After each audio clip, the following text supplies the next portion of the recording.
Un gusto de estar nuevamente en su hogar en esta serie de programas que estamos transmitiendo que se titulan Herencia de Jehová. Hoy día vamos a hablar del tema el diseño de Dios. A mí en forma particular me gusta mucho la arquitectura. A veces he bromeado diciendo que es mi profesión no alcanzada. Me encanta observar los edificios, ver las líneas, observar cómo está puesto cada cosa en su lugar. Me encanta saber que hubo una persona, un arquitecto, que pensó en lo que luego fue construido. Un diseño no sale de la nada, un diseño sale de la mente de un arquitecto. Mi edificio preferido de todos los edificios que he visto en los diferentes países que he visitado es el Tecnológico de Monterrey, en Monterrey, México. Es un edificio extraordinario. La primera vez que lo vi me quedé embelesado. Es un edificio en forma de rombo, que cuando uno está cerca pareciera que se fuera a caer, pero que está construido incluso en una zona sísmica y el edificio permanece. Es un edificio muy hermoso, es la administración del Tecnológico de Monterrey, que es una universidad muy prestigiosa en México. ¿Quién lo diseñó? No tengo idea, pero es genial el que lo diseñó, el que pensó ese edificio y lo después logró convencer para llevarlo a la práctica. Fue genial. Me gusta esta otra imagen de una casa donde se ha aprovechado el terreno y donde incluso las plantas son parte de un diseño. ¿Qué es lo hermoso de la arquitectura? Que alguien solo, en una mesa de trabajo, va trazando e imaginando secciones, partes de lo que va a ser alguna vez un edificio. Donde no hubo nada, de pronto hay algo. Ahora, traslademos ese mismo concepto al matrimonio. El matrimonio ha sido diseñado de una manera extraordinaria, pero hay un diseñador. Nosotros sabemos quién es el diseñador. El matrimonio es un invento de Dios. Dios diseñó el matrimonio. Si queremos que el matrimonio funcione bien, entonces nosotros tenemos que conectarnos con el diseñador, de tal manera que le preguntemos al diseñador: ¿qué quisiste diseñar? ¿Por qué hiciste, cómo hiciste el diseño matrimonial? Uno de los primeros elementos que surge en la Escritura cuando habla del varón y la mujer, nos dice que el varón y la mujer fueron creados por Dios. Allí hay una gran diferencia con los planteos humanistas y de gente que no cree en Dios. ¿Qué significa que el ser humano haya sido creado por Dios? ¿Qué implica para la vida de las personas el que el ser humano haya sido creado por Dios? En primer lugar, tomando la Biblia, Génesis capítulo 1, versículo 27, leo de la Nueva Versión Internacional que dice: y Dios creó al ser humano a su imagen. Lo creó a imagen de Dios. Varón y mujer los creó. ¿A quién creó Dios a su imagen? El ser humano. ¿Y quién es el ser humano? No es el varón, ni es la mujer. Es el varón y la mujer. Varón y mujer somos seres humanos. Eso significa que Dios nos hizo a ambos, tanto al varón como a la mujer, a su imagen. Y eso implica que no hay diferencia de imagen. No es superior la imagen de Dios en el varón que la imagen de Dios en la mujer. Ese es un mito herético que alguna vez transmitieron algunos escritores cristianos. No hay evidencia bíblica para eso. Dios creó al ser humano a su imagen. Creó al varón a su imagen y a la mujer a su imagen. Eso significa que ni uno ni otro es superior. Ambos son imagen de Dios. Ambos, varón y mujer, poseen los mismos derechos frente a Dios. En el diseño de Dios, cuando Dios planifica el diseño del ser humano, no discrimina al varón o la mujer. Para Dios, varón y mujer son especiales. El varón y la mujer son hijos preferidos del Señor, porque ambos, los varones y las mujeres, son imagen de Dios. Varias veces, en muchas ocasiones, he escuchado a mujeres sentir un sentimiento de inferioridad en relación al varón, porque algunos varones las hacen creer que ellos son más especiales que las mujeres. Perdónenme, eso es un error. Yo diría es un horror. Eso es tergiversar el diseño de Dios. Varones y mujeres fuimos creados a imagen de Dios. ¿Qué significa eso? ¿Qué implicaciones tiene el entender que tanto el varón como la mujer fueron creados a imagen de Dios? Significa, en primer lugar, entender que todos los seres humanos, ya sean varones o mujeres, todos somos dignos ante Dios. No son más dignos los varones que las mujeres. Todos, varones y mujeres creados a imagen de Dios, somos dignos ante el Señor. Los varones no pueden pensar ni creer, ni tienen derecho a asumir que su dignidad es superior al de la mujer. No hay evidencia bíblica para eso. El varón y la mujer son seres humanos dignos, creados ambos a imagen del Señor. ¿Qué más implica esto? Implica que Dios no crea seres en serie. Dios no está formando ahí seres que son uno y otro idénticos. Ni siquiera los gemelos son idénticos. Dios crea individuos. Ser imagen de Dios, ser creado a imagen de Dios, implica ser creado como un individuo. Un individuo que piensa, que siente, que decide. Un individuo que tiene voluntad, que tiene conciencia. Un individuo. Cuando nosotros entendemos que somos imagen de Dios, cuando un varón y una mujer entienden que son imagen de Dios, cuando un matrimonio entiende que son imagen de Dios, entonces respetan su mutua individualidad. Yo no tengo derecho a forzar a mi esposa a que piense como yo pienso. No tengo derecho. Llevo casado 27 años con Mary y me sentiría horrible, y creo que mi esposa se sentiría muy mal si yo pretendiera que ella actuara como yo quiero que actúe, porque ella tiene una individualidad, ella es individuo y no tengo derecho a atropellar su individualidad. Pero no solo eso, ser imagen de Dios. Ser imagen de Dios, aparte de ser dignos, aparte de ser individuos, significa e implica que cada uno de nosotros tiene conciencia. El varón tiene conciencia, la mujer tiene conciencia. En el diseño de Dios, Dios nos ha dado conciencia. ¿Y qué significa eso? Significa que yo, como ser humano, no tengo derecho a violar la conciencia de otra persona. No tengo derecho a manipular la conciencia de otra persona. No tengo derecho a incluso ni siquiera a criticar la conciencia de otra persona. Cada persona tiene derecho a elegir y a decidir por sí mismo. Ahora, esto es mucho más férreo en el caso de los matrimonios. Es mucho más complejo. Hay maridos que se creen conciencia de sus esposas. Nadie te ha dado ese derecho. El varón no puede ser conciencia de su esposa. Ni la esposa puede ser conciencia de su esposo. Y los padres no pueden ser conciencia de sus hijos. Dios nos ha dado conciencia a todos para que elijamos, para que decidamos. Ahora, eso nos lleva a un siguiente punto. Cada uno tiene voluntad. Dios nos ha hecho seres libres, con libre albedrío, con capacidad de elegir. Yo no tengo derecho para elegir por mi esposa. En cierto modo, yo puedo elegir por mis hijos en una cierta edad. Mi hija tiene 24 años, está casada, yo no puedo elegir por ella. Mi hijo es universitario, tiene 19 años, está en la universidad, yo no puedo elegir por él. No puedo, no tengo derecho. Yo puedo aconsejar, puedo sugerir, pero las decisiones son de ellos. Los padres no tienen derecho a elegir por sus hijos, los esposos no pueden elegir por sus esposas no pueden elegir por sus esposos. Cada uno tiene que tomar sus propias decisiones.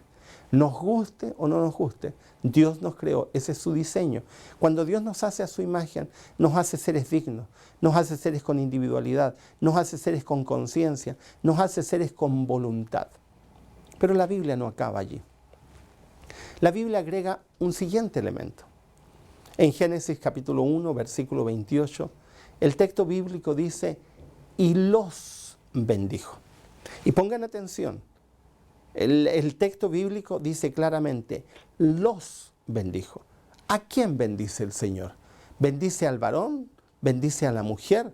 El texto bíblico está claramente diciendo que la bendición es para ambos. Una época triste en la historia del cristianismo, cuando algunos varones consideraban que la bendición de Dios era superior porque la recibían solamente ellos y que las mujeres recibían bendición a través de los varones. ¡Qué herejía! ¡Qué tristeza tiene que haberle ocasionado a millones de mujeres vivir bajo ese patrón y bajo ese predicamento! La bendición bíblica la bendición de la imagen de Dios, la bendición que Dios otorga, se la otorga al varón y a la mujer. Y no hay ningún texto bíblico que permita pensar que Dios bendice más al varón que a la mujer o viceversa. Dios no crea seres humanos de primera y segunda categoría. Por allá por 1950, Simone de Beauvoir, la filósofa francesa, escribió el libro El segundo sexo, como una manera irónica de decir que había un primer sexo, que era el varón, y un segundo sexo, la mujer. Eso no es bíblico, eso no es lo que presenta el Señor, eso es lo que presenta la cultura, pero la cultura tenemos que destruirla, a la cultura tenemos que cambiarla, a la cultura tenemos que modificarla con los patrones y los modelos que presenta la Sagrada Escritura. Y la Biblia dice que Dios bendijo tanto al varón como a la mujer, y no hay diferencia en la bendición de Dios. Hay otro concepto que está en este mismo versículo a continuación, en Génesis 1:28, dice el texto bíblico que no solamente Dios los bendice, sino también Dios les dice fructificad. Ahora hay algunas personas que han cambiado el concepto de fructificad y creen que fructificad está asociado a la procreación. No es así, eso no es lo que presenta el texto. El texto bíblico, el sinónimo de fructificad en español es prosperar. Dios le dice, yo quiero que ustedes sean prósperos. Yo quiero que a ustedes les vaya bien. Yo quiero que ustedes sean plenos. Ahora, ¿a quién le está diciendo esto el Señor? ¿A los varones o a las mujeres? A ambos. El texto dice claramente, y les dijo fructificad. Eso significa que Dios espera lo mejor. Dios espera lo mejor para los varones, Dios espera lo mejor para las mujeres. Y en los matrimonios, cuando eso no se entiende, algunos varones sienten que ellos tienen privilegios por sobre sus esposas. Eso no solamente es un acto horroroso que destruye el matrimonio, sino que eso es injusto. No puede ser que Dios haya creado a un ser humano para ser prosperado y a otro para ser un subordinado de aquel que prospera. No es ese el concepto bíblico. Dios les dice a ambos, tanto al varón como a la mujer, yo quiero que a ustedes les vaya bien. En una relación sana, en una pareja sana, ambos se ayudan para prosperar. El varón es la ayuda para su esposa para que ella prospere en todo lo que hace, y la mujer es ayuda para su esposo para que él prospere en todo lo que hace. En una pareja sana, ambos se ayudan mutuamente, ambos colaboran uno con el otro. Qué tristeza da ver algunos hogares donde compiten, donde el marido no está contento con los éxitos de su esposa, y al contrario, en vez de gozarse con los éxitos de su esposa, algunos maridos sienten envidia y sienten complejos de inferioridad porque a su esposa les va bien. Qué tristeza, qué falta de criterio, qué miopía para enfrentar el matrimonio, cuando Dios les dice, yo quiero que a ambos, que al varón y a la mujer les vaya bien, que ambos sean prósperos, fructifiquen, hagan lo mejor, sean lo mejor que ustedes puedan ser como seres humanos. Una relación sana donde el marido y la mujer se ayudan mutuamente, ambos colaboran para que el otro le vaya bien, para que ambos fructifiquen. Pero allí no queda el texto. El texto agrega un elemento más. El texto dice multiplicarse, multiplíquense, llenen la tierra. Ahora, tradicionalmente, en la cultura occidental, derivada de este concepto, se ha creído, falsamente, que el texto se refiere solamente a tener hijos. Pero no es eso. La expresión hebrea que se utiliza para multiplicar puede tener varias implicaciones. Una de ellas, referida a tener hijos. Pero también el texto alude a crecer, a madurar, a tener abundancia. La pobreza no es parte de la voluntad de Dios. La inmadurez no es parte de la voluntad de Dios. El decrecimiento no es algo que Dios quiera. Dios quiere que crezcamos, Dios quiere que seamos maduros, Dios quiere que tengamos abundancia, Dios quiere que nos vaya bien. Por eso dice, multiplíquense. Dios pretende que los seres humanos tengan abundancia, que nos vaya bien. Es un error suponer que la pobreza está asociada al cristianismo. No, Dios quiere que nos vaya bien, que no tengamos falta de necesidad, que todo lo vivamos en prosperidad, que no nos falte nada. Ahora, ¿esto es para los varones o para las mujeres? En el texto bíblico es claro. Dios desea la multiplicación, la abundancia para el varón y para la mujer. Si nos detenemos a pensar en estos textos, entendemos que Dios tiene un ideal para nosotros, que culmina en el mismo versículo, en Génesis 1:28, dando una orden Dios. Dice Dios, llenen la tierra y sométanla. Dominen a los peces del mar y a las aves del cielo y a todos los reptiles que se arrastran por el suelo. Ahora, Dios le ordena, si entendemos bien el texto, al varón y a la mujer que se conviertan en administradores de la creación. Ahora, escúchenme bien. Dios le ordena al varón y a la mujer para que se conviertan en administradores de la creación. Nunca Dios quiso que el varón fuera administrador de la creación. Dios quiso que el varón y la mujer fueran administradores de la creación. Ambos, el varón y la mujer, están llamados a ejercer dicha labor. Y cuando Dios sostiene que ambos están llamados a la administración de la creación de Dios, no está creyendo que el varón tiene más capacidad administrativa que la mujer o que la mujer más capacidad administrativa del varón. Lo que Dios está entendiendo es que ambos están llamados a cumplir una función administrativa, de administrar la creación. Yo soy uno convencido de que muchos de los errores que tenemos en la ecología, por ejemplo, en la destrucción del medio ambiente, en el maltrato de las especies, una cantidad de otras cosas que tienen que ver con la creación, o en el interior del matrimonio, el descuido de algunos aspectos del matrimonio, tiene que ver exclusivamente por no entender el concepto de administración conjunta, varón y mujer, ambos llamados para cumplir una función. Ahora, en todo esto que estamos presentando, en el contexto de la imagen de Dios, la pregunta que salta a mi mente es, ¿cuándo se representa mejor la imagen de Dios? Yo quiero que entiendan bien la pregunta. Hemos hablado de lo que significa ser imagen de Dios. Ser imagen de Dios significa ser una persona digna, tener individualidad, tener libertad de elección, tener conciencia. Hemos dicho además que ser humano, ser imagen de Dios implica ser administrador de la creación de Dios, significa fructificar, significa multiplicarse, significa tener abundancia, etc. Pero la pregunta es, ¿cuándo se representa mejor la imagen de Dios? Pues hay dos opciones. Hay algunos que creen que la imagen de Dios es independiente de ser varón o de ser mujer y siempre vamos a ser imagen de Dios. Yo digo, un momentito. No es tan así como lo presenta la Escritura. La Escritura habla de la relación, de la vinculación. En primer lugar, la Biblia habla de que el ser humano no es bueno que esté solo.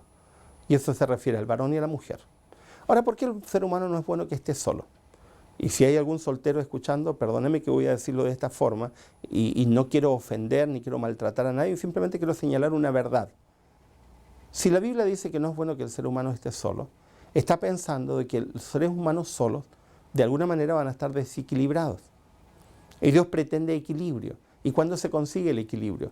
Cuando varón y mujer están juntos en estado matrimonial. ¿Y por qué?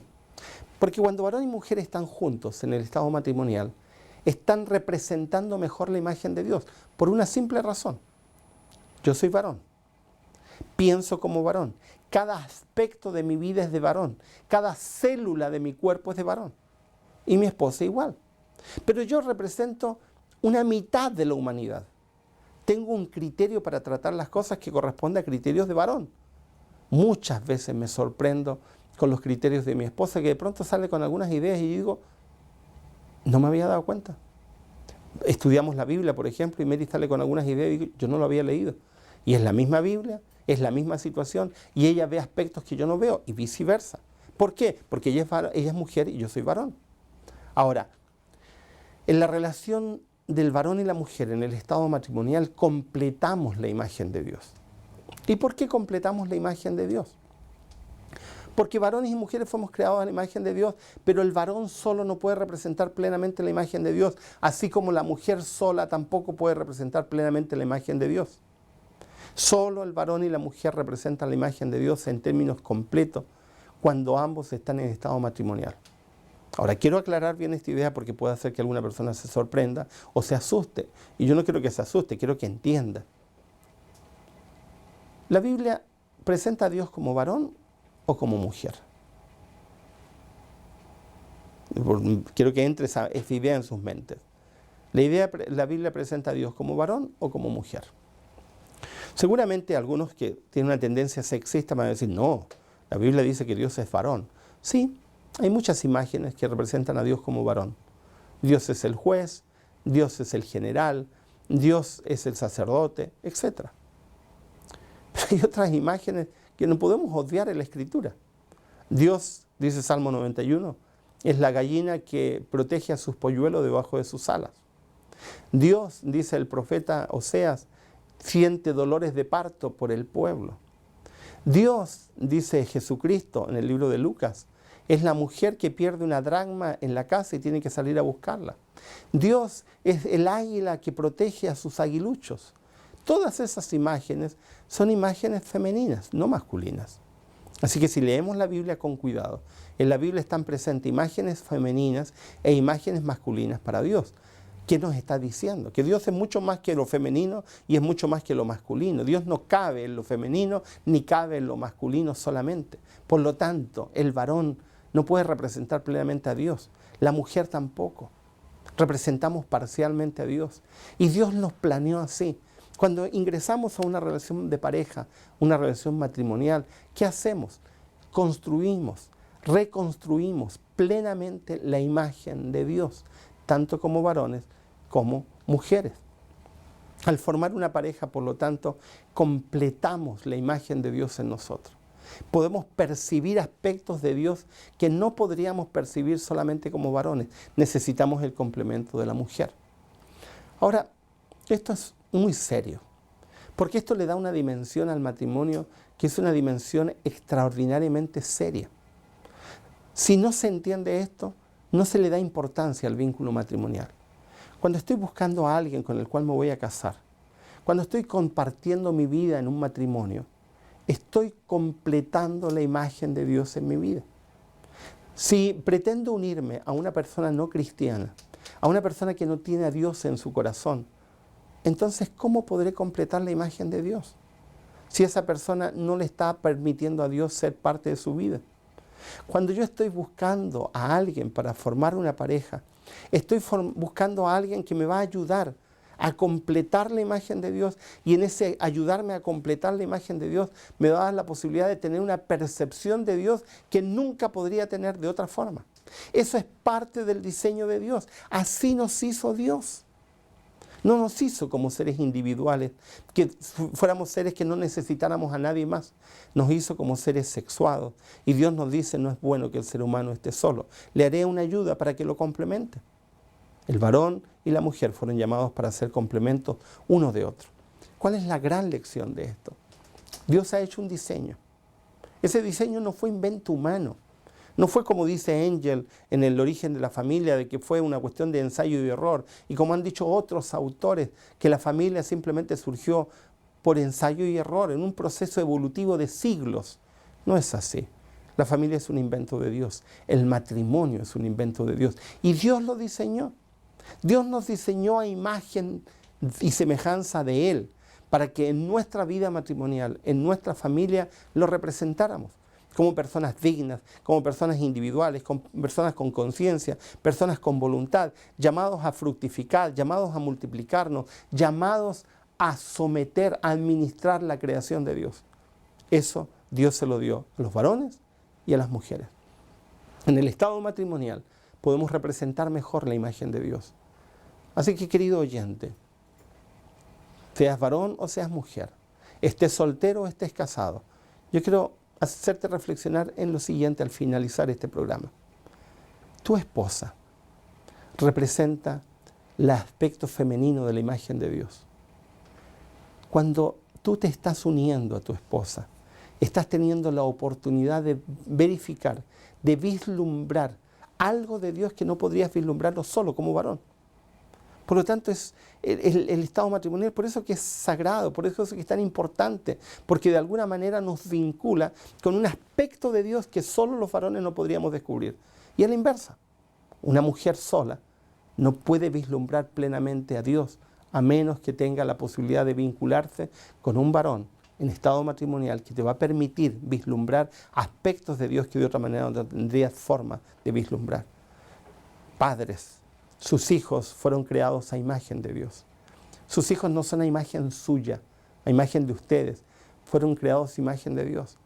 Así que, queridos padres que me están escuchando, Tus hijos tienen individualidad, respétasela. Tus hijos tienen conciencia, respétala. Tus hijos tienen voluntad, respétalo, fórmalo, guíalo. Pero no apabulles su individualidad, no apabulles su conciencia, no apabulles su decisión, su elección. Guíalo, oriéntalo, ámalo, porque es un hijo creado a imagen y semejanza de Dios. Queridos amigos, los matrimonios, las familias pueden funcionar bien en la medida en que verificamos el diseño de Dios, en la medida en que respetamos el diseño de Dios, en la medida en que entendemos que todos, varones y mujeres, fuimos creados a imagen de Dios y que al ser imagen de Dios somos algo sagrado, extraordinario, hermoso, que tiene que ser cuidado, protegido. Y no hay mejor lugar para proteger la imagen de Dios que el matrimonio. Pero también no hay forma más efectiva de destruir la imagen de Dios que el matrimonio. Puede ser una bendición para nuestras vidas, un matrimonio, para construir imágenes de Dios extraordinarias, o puede ser una maldición que termine destruyendo esa imagen de Dios que hay en nosotros. La decisión es nuestra.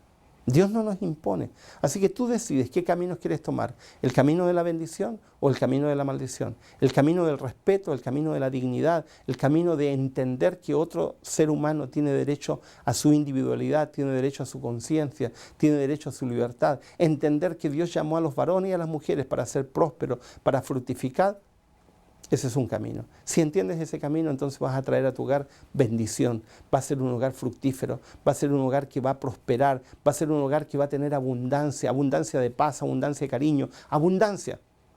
Si tú eliges otro camino, lo que te va a quedar es un infierno en esta tierra. Y Dios no quiere eso. La decisión es exclusivamente tuya. Que Dios te bendiga, que Dios te guíe, que Dios te dé su paz, que Dios traiga tu paz a tu hogar y a tu vida es mi deseo y oración.